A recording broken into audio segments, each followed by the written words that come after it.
And we're live. Good morning.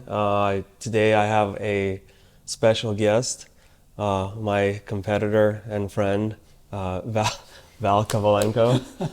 He is a general contractor here in Charlotte, North Carolina. And Val, I'd like you to introduce yourself, tell me a little bit about yourself, and we'll mostly focus on construction, general contracting today. Sure. So, who are you? Well, good morning, Max. Good morning. I'm Val, as you just mentioned. I've been in Charlotte since 2012. Okay. Moved from Washington State, just like you guys did, probably. Became licensed in 2018. Okay. So been building since then, but in construction for the past 20 years. Okay. So definitely lots of background. Okay. Yeah. What did you start off with in construction? Honestly, dropped out of school when I was sophomore year, and when doing So siding. no GED? Well, no GD. Well, my parents forced me to go back to school to get my diploma, Okay. but I had barely had enough credits to just get my diploma in the mail. Okay. Because you're supposed to get 22 credits. You dropped that too. I didn't drop out. Oh, okay. I finished high school and You college. left college. Well, we moved here. Okay. Yeah, we moved here. I didn't finish college. Okay. But Yeah, well, I really wanted to do construction, so like schooling was bad for me. I just didn't like school. I wanted to get out of school as soon as possible. So 22 credits was for you to walk on stage, Yeah. 19 to just get diploma mail. Yeah. So I barely got to 19, didn't walk the stage, just got my diploma. Still haven't used it. It's been, I don't know, since 2004 Yeah. I graduated. Still haven't used my diploma once. yeah, I don't think I've used my high school diploma for anything as well. Yeah. And I know a lot of people, they'll go to college and get a degree and never use it. But I guess it's the education that matters, right? Yeah. Not the piece Well, I of think paper. your passion for what you're passionate Yeah. about. You know. I want to say schooling, you have to go through the 12 years of schooling minimum just so you can learn the social skills, some kind of basic education, just so and also to see how society operates. Yeah. I think that's what's valuable. You know, you learn a lot of make friendships. You know, basically, you get a lot of that from schooling. You know, I don't think the piece of paper is necessarily like me and you have never used it. Yeah. I've never had to pull it out. It's still sealed in my file. But anyways, I caught that you said you had a passion for construction, as do I, and it just made me think like, why are some guys passionate about this, and then some people I'm sure you've ran in, they hate construction. I'm probably just as passionate about it as you. Like, why? Was there a reason? Well, from growing up, my grandpa used to be a carpenter, and I used to watch him build anything from like wooden barrels to kitchen utensils to anything to building a house. So we lived in a village, and grandpa just had people coming over on a daily, like bringing stuff to fix or build for people, and he was passionate. I remember him, I'd been a little kid, and he just taking the hand planer and taking the bark off the trees and all that. And it's like, I really just loved it, you know. Yeah. It was something about, you know, like you take a piece of log and you create something out of it. And there's just, I became like very obsessed. I'm like, man, if I can do this, I can create. It was like almost you get your imagination in your head and then you spill it out and you create something. And that's how I was drawn to it. Yeah, I guess sounds like his fulfillment in what he does and passion rubbed off on you. Yeah, definitely. And I agree with you. It can be very fulfilling, you know, because we're making something out of nothing, which feels good in the end. sometimes the process gets a little stressful. So you said you got your, let's say you got your GED, then what did you do after that? So from high school, I started doing siding. That was my first thing that we started doing. I just wanted to do anything. So that was the first thing. A guy at church that I knew at that time, he is actually sad story with that guy because he fell off the ladder. The scaffolding? Yeah, scaffolding. And he became paralyzed. Ooh. And so he's been in a wheelchair since, I don't know, probably 15 years already. Ooh, so, but he used to be my boss. And so I just saw how quickly you can make money in this. And it's, flying off up and down the ladders and moving quickly around the house. I mean, I remember one time we had to leave to Florida, and this was the house we had to finish, and we just, I think, worked 36 hours nonstop. Wow.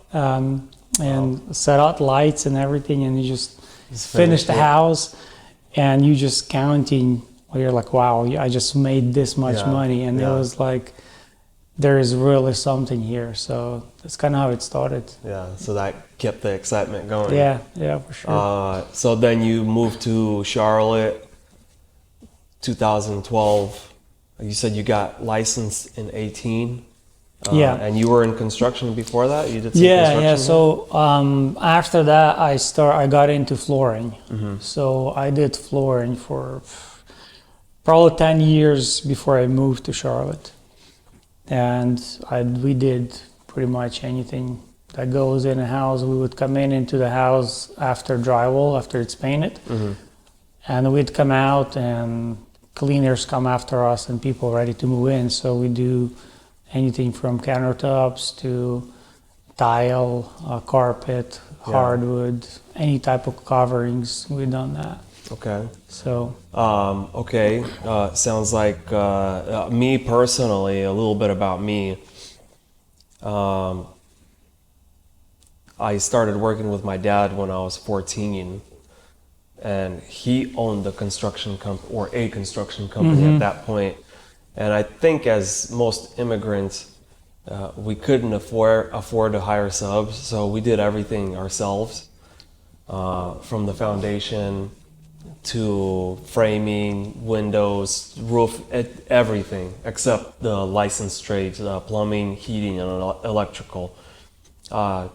We did everything. So I think that taught me a lot of valuable lessons, like the process, how hard things can get, how dirty, how uncomfortable you can get doing those trades, and how to properly do those trades. It sounds like you learned a lot of that too. Oh, definitely. Yeah, I mean, I always wanted to build houses, but for me, my road from where I started to when I actually started building houses was, 10 years or so on the flooring, then moved to Charlotte. At one point, I switched a career to trucking for 2 years, which was a big fail. And then went back to that and then started remodeling. Bought my first flip. Actually, your brother.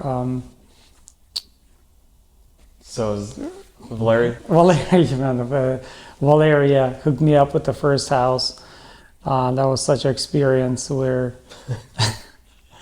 I learned most of my lessons I've learned in that house. So, Okay, good. So you renovated it yourself? Yeah, definitely. I mean, I started before. That's how you learn. That's how you learn. Started before I was licensed, and I just didn't even know how important it was to be licensed, because I was like, that's my house. I can do anything in there. So I got a big slap on a door, stop work order, and all that. Fun. So I went through a lot to get licensed during that time. Is that what pushed you to get licensed? Yeah. Okay. Yeah, that was. Well, that's a good motivator. Most people cave and hire a builder to take care of that mess, but It sounds like you went a different route. You didn't let them get you. Well, I've tried calling around. I think some reason I should have called you, but I've tried calling around, and whoever I called, nobody would let me use their license. Well, it's not legal. You can't rent out a license. But I help people out where, you know, I'll come in and take over the project, you know, properly. We get it done properly because renovating, remodeling without a license is illegal. You can go to jail. You can get fines. And it's not right, you know, and that's another subject we can touch on later. There are a lot of flippers here in town and builders doing a lot of shady stuff, and there's unfortunate people buying those kind of homes. And I'm starting to hear more and more complaints where somebody wanted to make a quick buck and flip that. And I know that's not what you did. Like, a lot of intentions are good, and people do an excellent job. But there are some bad players that do it wrong. But anyways, I'm glad pushed you to get your license. So you got licensed, finished the project, and then Finished the project. It took over a year to get through all of that. was that stressful? Very stressful, because my source of income was flooring, and then everything I've collected, I've put into this project. And obviously, you know how quickly money runs out when you try to do. Budgeting is huge, and I've learned so many lessons on that project. But it was like doing your normal job, which was flooring at that time, and then coming in evenings and weekends to try to work on that project, while still trying to get licensed. And you know, the project was shut down for a long time before I can restart. Money invested, you know, you had to flip it. It was. So what kept you going after? Because that's a big hit. A lot of people kind of quit after the city shuts them down. You know, they're not expecting. You know, and like I said, a lot of people do an excellent job renovating without a license. But most people quit when the city shuts them down, and they have to go through that walk, past that hurdle. What kept you going? Because I think I had no choice, you know, because I've just came out of, at that time, a business that failed. It was a trucking business.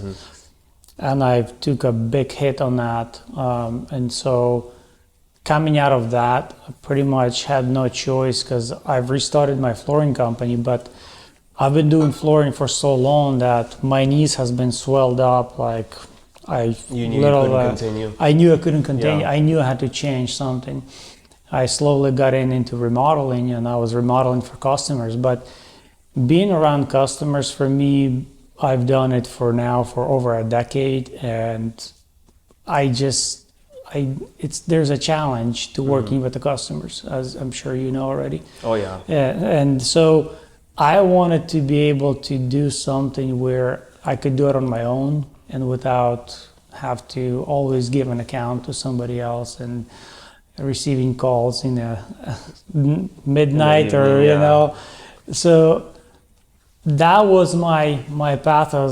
I set my goal to at some point become licensed and build homes and just invest in myself. And I know it wasn't going to be easy, but I was up for a challenge. So okay. So one of the reasons I brought you in here is because I felt your passion for construction, and I do want us to get out there in the ether so people can see, you know, our passion for construction, and see if, like, hey, we can work with these guys or not. And I do see that, like, you didn't give up after that big trial with the city. what are you mainly focused on? New construction, renovations, customers, building homes for clients? What are you mostly, or have you been focusing on? Lately, it's just new construction, and I've done a lot of spec homes. Right now, transition more into semi-custom, where again, I still don't have the clients. We're not even pre-selling. We're only selling after the house is finished and staged. Yeah. I find this is probably the best thing to do is to. It's all right. I found that to be most profitable and just the easiest process for me to go through.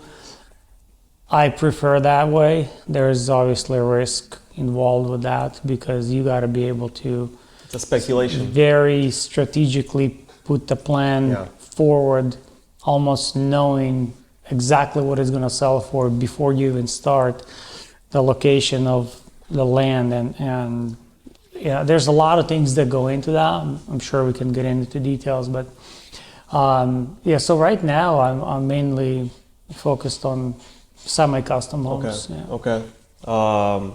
Have you well, you said you've done renovations for customers. Would you build for a customer? For a right customer, maybe, but I haven't found the right customer just yet. Yeah. I think I've came close with some of them. I've learned through the years. I think I've did flooring for a total of maybe 12 years. And when I would come in, flooring is quick. You come in, it's a day, 1 day, maybe 2 days maximum. And I would just come in and the front door opens, and the way the house smelled, the way the first hello came out from the customer, the way the house looked, I knew exactly how my day would go. Yeah. I knew exactly from start to finish whether this is going to be a day where I just need to, buckle up and get through it, or there was some days where I just knew I won't be able to do this job and I needed to cancel it. And so there was many different things. I've learned to read customers so well that I can pick up on very small things and I know how the job is going to go for me. And so I won't put myself through misery if that's where I see it. It has to be a customer who has to be understanding and knowing the process and willing to be open and to the ideas and not be stubborn. And there's a lot of things. Easygoing customer. Yeah. I'm sure the customers probably feel the same way about the contractors doing their work, in their own way. And customers definitely add that wild factor. I've built plenty of houses, new construction and additions, renovations for clients, not just spec homes. I do enjoy spec homes more because that wild factor is not there. And sometimes you'd be surprised, you think, oh, this is going to be an easy customer, and it turns into a nightmare. And I don't know if it's, I can't figure out if it's the chemistry. As contractors, we do our best to try to make it work, right? And sometimes it just doesn't work out. I haven't figured out why. But then, you get amazing customers. Yeah. Where you're like, hey, I will do any job you want. Yeah. It's been so easy working together. Yeah. But I agree. Spec homes, you eliminate that wild factor. Much easier. So your experience in working with the customers, you're saying you had some that was pretty decent, easygoing. Yeah. Some that were wild. How do you pick and choose? Like, what are your factors? I'm always pleasantly surprised. I've had ones where 100% I knew these guys are going to be easy to work with. And when you're building a new house, you're involved for a year and a half to 2 years with these people, whoever you're working with. The From pre-construction, planning, planning to completion.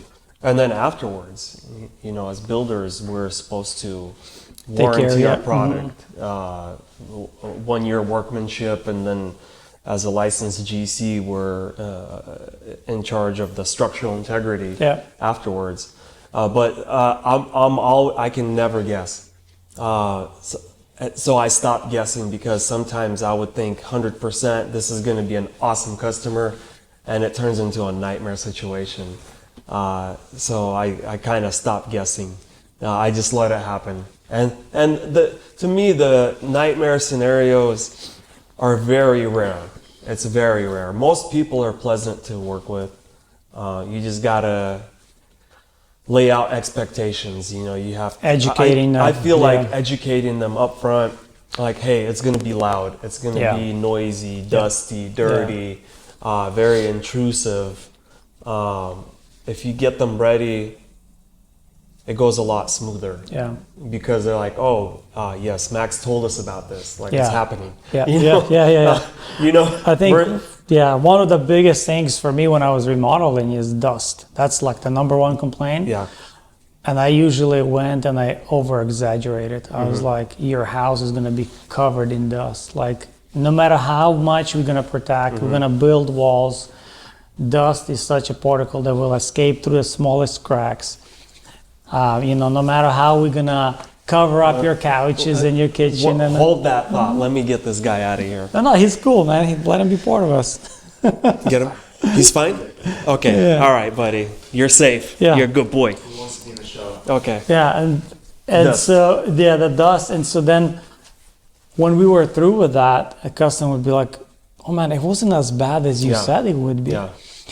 and that's because I went and I over exaggerated. And then sometimes when I didn't say enough about it, a small speckle of dust would create a big problem. So I think communication is a big That's aspect. true. Yeah. That's true. Just front loaded in the beginning. You know, contractors show up at weird times. Yeah. You know, Oh, yeah. I do set limits. If it's in somebody's house, you know, nobody from, you know, this time to this time. And I let the customers know so they can at least, you know, get up, get ready, start their day, and then all the intrusion starts happening. Right. But yeah, it does add an extra layer of work for the contractor. Yeah, was that the question? Yeah. Okay. I kind of got sidetracked by crew a little bit. I was being a little cute. Okay. Do you have any? Your first. How did your first build go? What was the first house you built? My first house. Yeah. Yeah, it was. I bought a lot in Charlotte. It was probably 2018 or so, 2019. Started looking at the plans, started learning what it takes to build a house. Found a surveyor, found out that I couldn't put the house the way I wanted to put it. I had to, you know, turn it a certain way because I had to face Yeah. a certain direction because of all of the obviously regulations that I know now. It was a fun experience. It taught me so much. I tried to do as much work as I could myself. Like now, I remember it's been pouring rain and we're rolling outside in the front, and my wife is helping and kids are helping. Hey, And, nothing wrong with that. Yeah, my wife actually in high school she took a landscape class, Okay. and so she's always been she loves decorating and landscaping and all that. She's like, our sod is perfect, Yeah. and so she loves a perfect yard. Yeah. So she's been out there where we're all like in our mud up to our like knees, and but it was a very experience that taught us a lot. And I mean, we can dive into any details and we can discuss like really like. Yeah, I was gonna say nothing wrong with that. I went through a phase where even when I got my GC license, I self-performed a lot of the trades myself, and you learn a lot, you know. And then eventually, when I got comfortable enough, I started subbing it out. But I went through a phase in my early construction development where I self-performed almost everything as much as I could. I think you become a better manager. You do. You understand what it takes. So if subs are complaining, like, oh, that's difficult, like, bro, you know, like, you know exactly. You know. It's when I did flooring and I learned how to do it. Well, the way I've started flooring, we've been doing siding, and you know, in Washington it rains a lot. So me and my brother, we were working together, and we're like, we need to switch something. We have to be inside the house. So we found a couple guys from our church that were doing carpet. We're like, let's talk to them. Let's see if they can teach us how to do carpet. So we came out, and obviously, you know, they probably saw us as a competitors. So we came out, we're like, we just want to learn, see how you guys are doing. Went out a couple days, couple hours a day. So we probably had 4 hours of experience of doing carpet. And then we're like, well, I think we're ready. Let's do it, you know. So we bought a van, went to a flooring store. My brother had a friend who was working at the flooring store, because otherwise we wouldn't be able to get a job because we don't have any experience. So my brother told his friend, is like, yeah, we're installing carpet now. It's like, really, you guys know what you're doing? It's like, oh yeah, we know what we're doing. So we got this giant roll of carpet, shoved it in our van, and we're driving, looking at each other. We're like, we have no idea what we're doing. We have no idea. So we got to the house and got the carpet unrolled. Obviously did the padding, got the carpet unrolled, and then Tim, my brother, was asking me, he's like, do you remember how they cut that carpet? I'm like, yeah, I do remember. I've seen them do this and this, like flip the carpet, cut it. So what I did was I flipped the carpet on top of it, and I cut it diagonal, and I sliced that piece completely in half. And the bottom portion, it cut through, and it cut the bottom portion in half. So we messed up now just a whole bedroom of carpet. And like, what are we gonna do now? So we're calling that store, like, hey, we're short on carpet. It's like, are you guys sure? We've done these houses many times. This is the amount you need. It's like, bro, I don't know what happened. We are short. We need another bedroom of carpet. So we've, luckily, you know, obviously it was his friend, so we got out of that situation. Well, long story short, that first house took us like 3 days to install carpet. Later, when we went and done, obviously, more projects and learned more and more, that type of house would take us 6 hours to do. And so it's all about experience and just not being afraid, going in and learning. I think I geared away from your question. But no, you segued into another topic where experience matters. You know, like I was telling you earlier when we were talking, I feel like because of COVID and what happened with real estate, everybody's a builder now. I feel like, you know, your mom, your sister, you know, my siding guys, my tile guys, my banker, everybody's a licensed GC now. Because they all see it as it's like simple and easy to do, and I feel like it's nothing wrong with being GC, but some of us came from some background, and before we got licensed, like for me, before I got licensed, I already had like probably 15 years of experience. And you had a passion for it. In construction, I think a lot of the new guys have a passion for money. Right. And then, with experience, like, yes, I feel like with experience, we can charge a little bit more, but we make less mistakes and you get a better product. And I learned with experience, you really get the process down. I think almost anybody can install carpet. You know, they'll figure it out eventually. But like the proper steps, how to where to tack down the tack strips and how to properly stretch that seam. Yeah. Anybody it'll look similar, but one's gonna be done right with less mistakes, and the other one will have all the Well, mistakes. on one of them you're gonna see the seam, Yeah, and on the yeah. other one you won't see a seam. Yeah, so that's Yeah. I think in today's market, I think a lot of customers, I think they really need to ask the contractor, maybe vet them a little more. Oh, that's for sure. 'Cause I really am seeing a lot of complaints, and it's making all the builders look bad. Just these contractors with wrong intentions, flipping a house, making a quick buck, making us look bad. So I just recently started hearing about. I knew it was happening, but people are starting to complain. So I think customers really need to, vet their builders. We recently, my wife's a realtor now as well, so we recently went around in some expensive areas to look at some of the homes that were built. And I tell you, my heart was hurting just from seeing the quality of work that's been put in. I mean, you see transitions from flooring to flooring, almost like trip hazards, and that's a big sign of an inexperienced builder. yeah, and it's like you see them.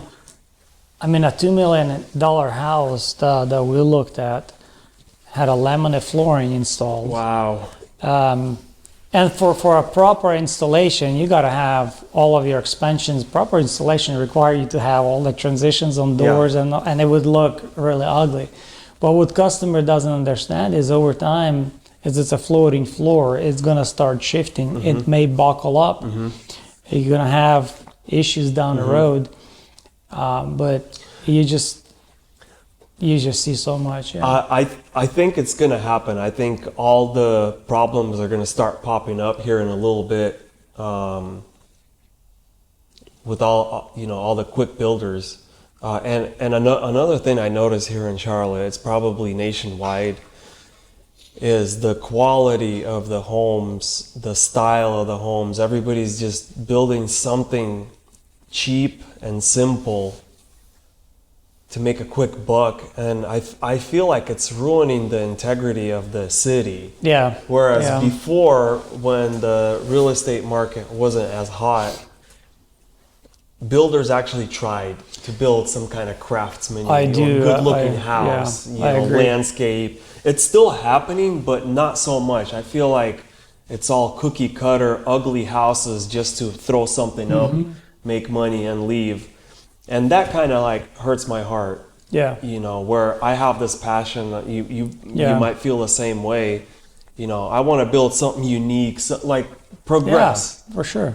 Try something different. Risk something. Try something new, some new technology. And if you go on the MLS, most of the houses look the same. Yeah. All laminate, white shaker, gray color.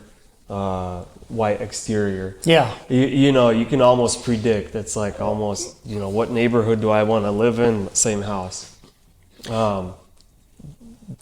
It's the kitchens look the same. The white shaker cabinets. Everything. Yeah. The quality has been definitely compromised lately. So you told me about one of your crazy stories, your carpet story. Do you have any new construction crazy stories? I have a lot let me think of one. I mean, I'll give you one while you think. Okay. My worst one was back in the day. This was here in Charlotte, unfortunately. Probably one of the biggest mistakes I've ever made. Not too many people know about this. So we bought this lot.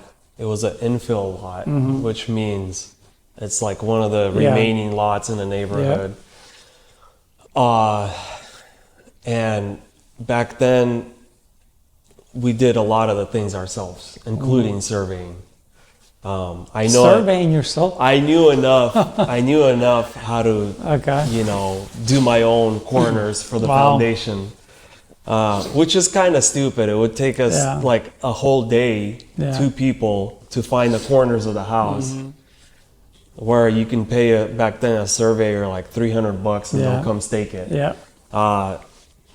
So it was financially counterintuitive. But anyways, so we pin the house, build a beautiful house, very proud of it, sell the house.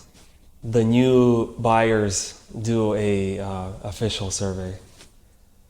And it turns out, unbeknownst to us, when we bought the lot, we got an old survey. The neighbor bought 10 feet Oh my. like 30 years ago.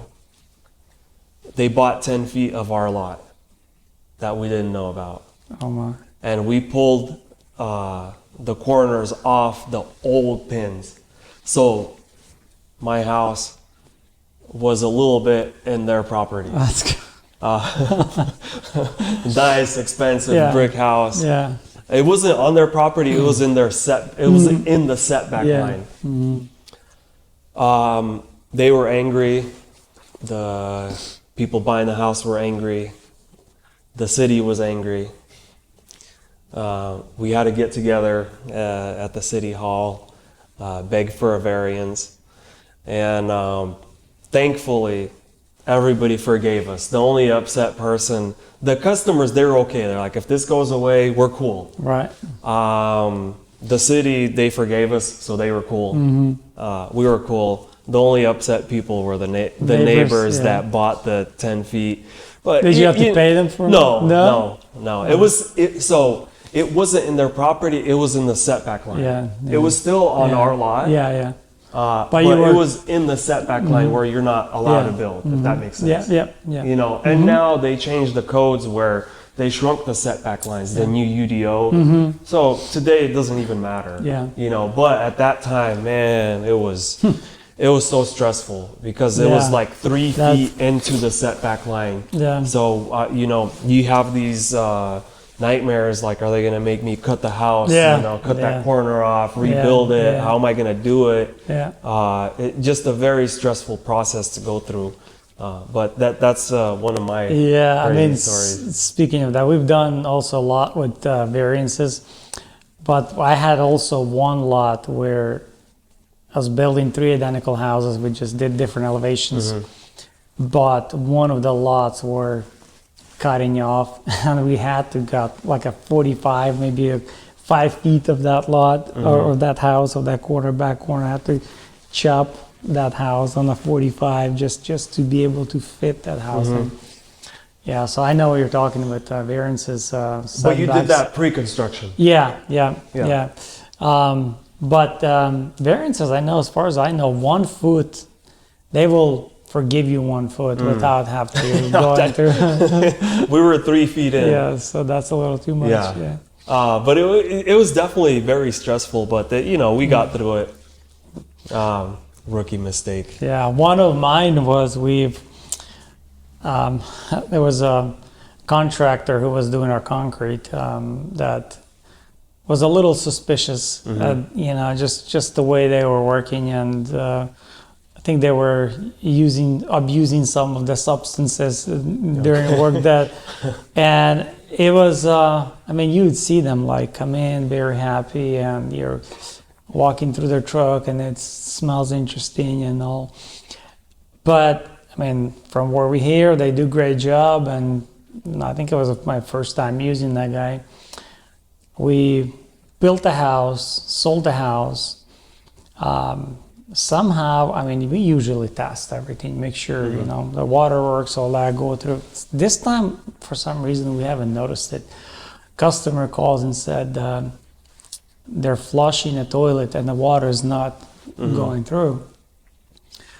So called the plumber came out, put the camera in the sewer line. It's like something's in the sewer line. Come to find out, it's filled with concrete. Ooh. Yeah. Wow. So, when they prep for the slab, they drove their machinery and they broke the pipe, Okay. and instead of fixing it, they just Wow. covered it up. Wow. Yeah. That's so not cool. so while the customer is in the house, we have to cut the concrete. Wow. I mean, take the flooring apart. Yeah. It's a major thing. Also, it was yeah. in the house. In the house, yeah. Ooh. Yeah. It's on the slab. Ooh. So one of the I thought I for some reason I wasn't imagining in the driveway, no. but it's in the house. In the house. Ooh, that's bad. Yeah. So it's, I mean, one of the downsides of having house on the slab, obviously, Yeah. you know, is just something like this. I mean, never happened after, but Yeah. that was such a crazy headache to go through. I'm to sure. find out. Yeah. I'm sure. Yeah. It probably cost some money too. Definitely. Yeah.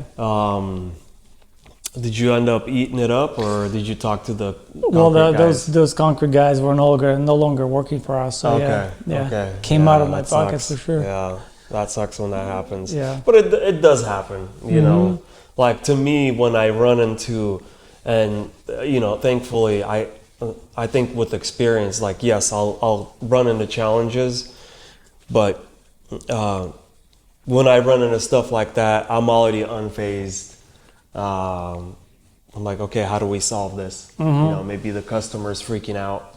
Yeah. What are we doing? Well, see, one thing of not having a customer is a lot easier. If you're just building a spec home and you catch it early enough, Yeah.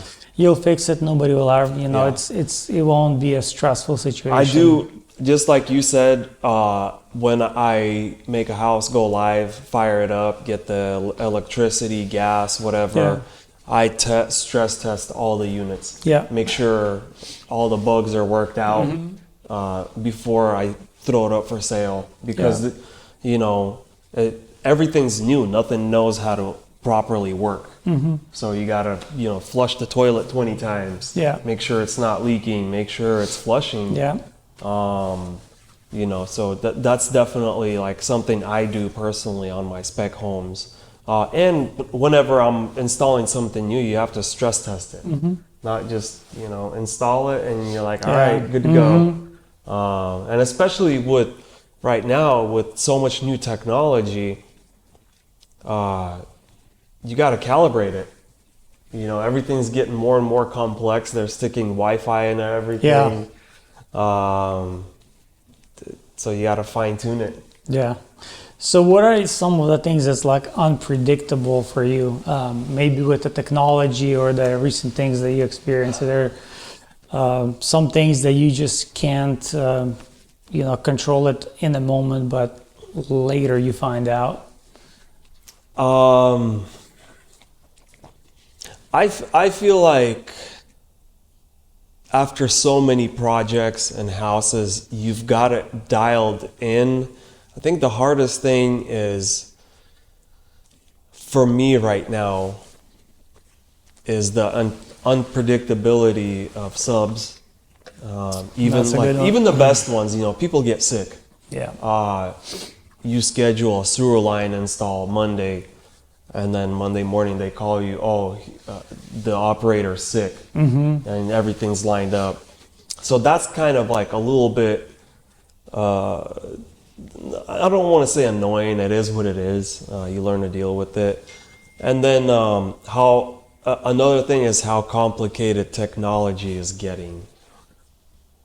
And I try to motivate all the young guys and everybody, instead of relying on just Wi-Fi, just hook it up to Wi-Fi and let it happen. Like, figure out how does it work? How does everything talk to each other? Yeah. I think that's still like something I'm working on. I'm learning. Very interesting. But like that's something I still like don't understand all the way.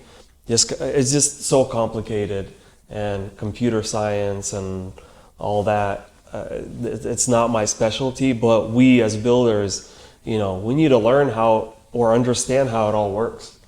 So that's probably like at the moment my biggest thing that I A struggle. learning curve. Yeah. I think I understand it, and I throw most of that technology at my house so I can understand how it works and troubleshoot. Because I've done I mean, even heated floors. I've had a heated floor I've installed first time in the beginning, and it broke. You know, it worked during install, and then after I was done, half of it wasn't working. Was it the water pipes or? It wasn't the water pipes; it was the electrical Yeah, one. that's a. So yeah, I had to tear up the tile to fix it.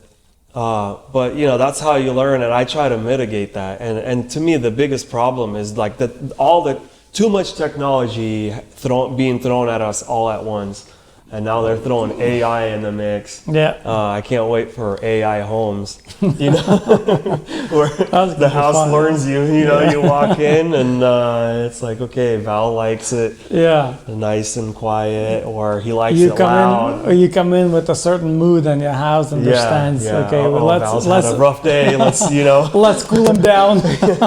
I mean, honestly, I think that's coming because they do have automated homes, which I'm very interested in getting into, like Control 4 or Celestron, where your whole house is automated. Mm-hmm. They automate it to work for you. Yeah. But I think AI might. I mean, yeah, they'll probably integrate AI, and I've thrown technology at my house, and I really enjoy it. But then again, like when it fails, it's like, okay, where did it fail? Because it's so complicated. Yeah. Like, do you reset everything? Do you call the install? But the basics I got down. Yeah. What about you? Are you anything you're learning or working on? Always learning. That's for sure. I mean, that's the key. You always have to keep learning. I think, besides technology, the biggest challenges I've recently experienced is finding a good piece of land in a good area. And that's another side effect of COVID. Yeah, that's true. We got just like you said, lots of builders and lots of people just buying stuff. Snatching it up.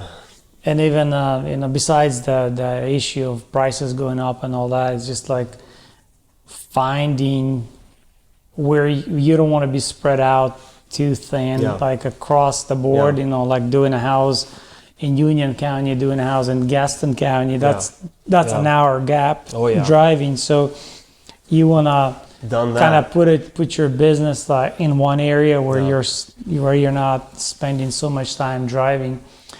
And then just figuring out how much is enough, you know, and just dig into that, because obviously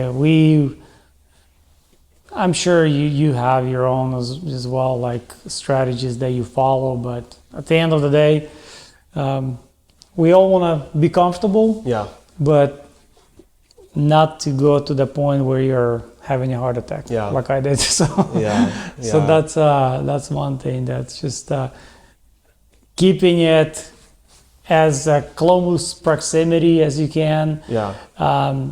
Figuring out how much do you have to build. Figuring out this whole cycle of building, that you don't have the interruptions in a circle. Aligning things up, systemizing things.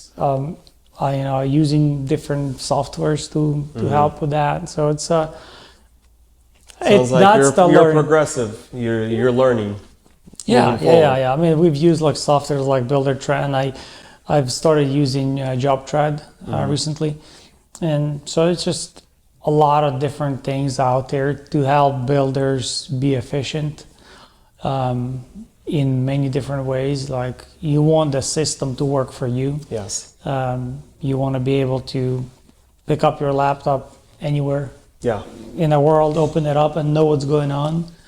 And if you have those systems set up where your project manager, your contractors are all on the same page, it can be easier. I'm not saying it's going to be easy, but it can be easier if everything is systemized and people are all synced in. And I feel like it's a two-edged sword. Like, on one hand, it does make things easier, but then it makes you busier.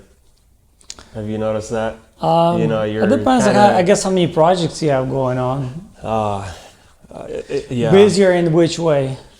Well, you got to fine tune the technology. You're answering everybody's questions. You got 100 questions to answer, and then you can lead down a rabbit hole like, hey, what color are we doing? And you're like, oh my gosh. So you're digging deep into what color to paint the cabinets or whatever. I feel like technology sometimes, like, yes, it's easier because everybody's connected, which I love. I'm not against technology. I embrace technology. But I did notice it's making our lives easier, but busier. I like to have some type of proven conversation trail, usually. 100%. Because if there's an issue, like, hey, you said paint it purple. We painted it purple. So I would rather answer through a text message or through a software Same. than picking up a call. Same. And I definitely, to backtrack, I agree with you lots. I consider myself a small builder. I like to keep it that way. I try to build like 4 houses average a year, sometimes more, less if I need to. It's my comfort zone. I'd rather build less but quality homes. So if anybody out there has any lots for sale, Which county you got? No, I agree with you. One year I had a house going in Belmont, one in Lake Wylie, and one in Indian Trail, and I was miserable because my traffic pattern coincided with the rush hours. So I was going to work with rush hour, coming home with rush hour. And in my mind, like, I probably spent half the day driving. Yeah. And if there's an issue, you're in Lake Wylie and there's an issue in Indian Trail, and you need to be there, you're done. Yeah. I just told myself never again. So I try to focus like around the Beltway. If I have to, get a few projects in one area so I can be in that area. Yeah. But you get strategic with the experience. Yeah. And I agree. Technology is amazing. I love it. I think I'm going to be embracing AI as much as I can as a builder. And if you're not embracing technology, you're going to be left behind. So we need to. And you did mention you had a heart attack recently. Was that because of all the pressures, or?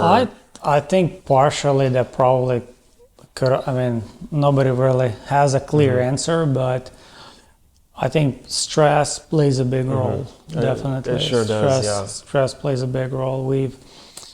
I've started with just a few projects, and then like during COVID, when I had another partner in a business, we started building like up to 100 houses a year, and so you can imagine how much stress. I mean, I've done many projects that I have never even visited. It was a lot of just grind, office work, and softwares do really help because they do. I agree. You can see all the pictures, you can see all the progress, you can see how things are going. You're just working in a schedule, and at that time I've had all the project managers, operations managers, everybody who are doing, and obviously if you have it set up you can do the volume, but with that, even overseen from the top, it's just a lot of stress. It is.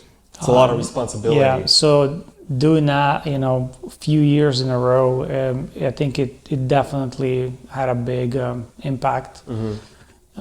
So I can't, maybe there was a combination of things, but that probably definitely played a role,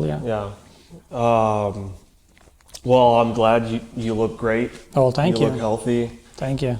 We'll talk about that experience maybe later. Yeah. What do you see yourself doing from today on with your construction business? I just want to keep it bare minimum. Like long-term Pretty- goals. Let's talk yeah, long-term long-term goals. Like goals. how do you want people to see you in Charlotte? Like one of my goals is to elevate us local guys. You know, right Yeah. now I want to focus on Charlotte. There's a lot of contractors.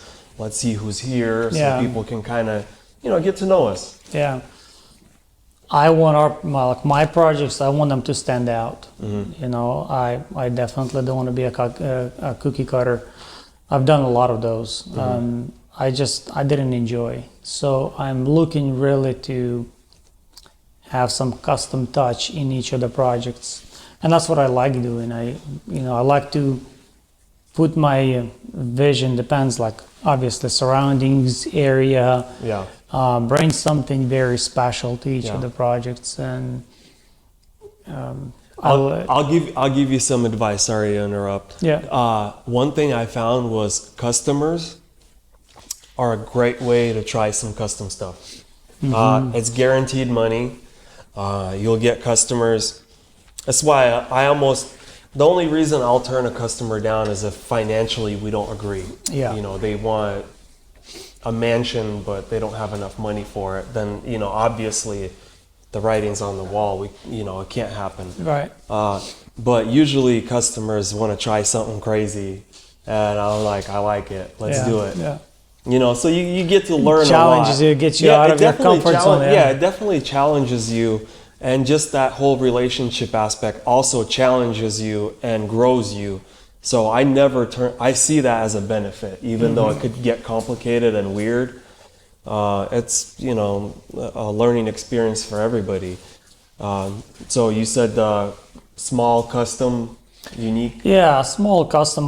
Maybe not so much custom, maybe semi-custom. Because I think Semi-custom. once you get into custom, you have to have a customer in there. Because once you customize it too much, you're probably limiting the amount of people that's going to be, because it's going to be very specific. Yeah.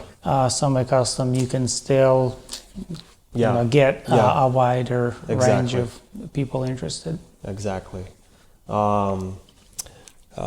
Any questions for you? I think we should wrap it up. I think it's been a good first Yeah. podcast. Yeah, we can obviously dive into a lot of different details, Yeah. and we kind of just went top surface on a lot Yeah. of things. But if you dive into any parts of, like, even from the very beginning, what does it really take? I think a lot of people don't even know what's a survey. Yeah. What role it plays. Exactly. How, especially with new UDO in Mecklenburg, and, Oh, yeah. and there's so many things that I've experienced. It's in the not only past year. Mecklenburg, it's almost like all the entire surroundings, Indian Yeah. Trail, Union County, the Indian Trail, like they got a new UDO you got to follow, and it's driving a lot of builders nuts. Yeah. They're trying to interpret what just happened. Yeah, the build upon areas are just killing Mm-hmm. everybody, And I've had to redo multiple plans just because of that. So there's a lot of things we can definitely dive in, and We will. And main takeaway is like I'm seeing a trend in Charlotte that I don't like, because I love Charlotte. I've adopted Charlotte as my home. I've traveled to worked in many states, and for some reason Charlotte just like speaks to me. One, like a lot of new builders that are in it for the wrong reasons. Like I don't know how I feel about that. They're there for the money. I'm all for young guys jumping in, like if they have a passion. I think, and people gave me a chance when I got licensed. I was 21, and I would get jobs, and I'm like, this 21-year-old. I'm like, why did you hire me? Yeah. Because I'm still learning. Like, yes, I have a little bit of experience, but I've had clients tell me everybody needs a chance, and that made me feel good. So, like, yes, if you have a passion for it, if you're in it for the right reason, like, yes. But also, like, customers need to avoid those builders that are in it for the wrong reason. So I definitely want to talk about that, and the whole quality in Charlotte. I feel like it's got degraded over COVID. Just everybody's trying to make a quick buck. Yeah. Like, yes, I'm all for people making money, but let's, keep Charlotte pretty and nice. Yeah. And we'll probably dive deeper into that later. So Let's now- do it. Thank yeah, you. thanks Thank you, for Max. coming in. Thank you for inviting. Yeah. Yeah. Looking forward next time.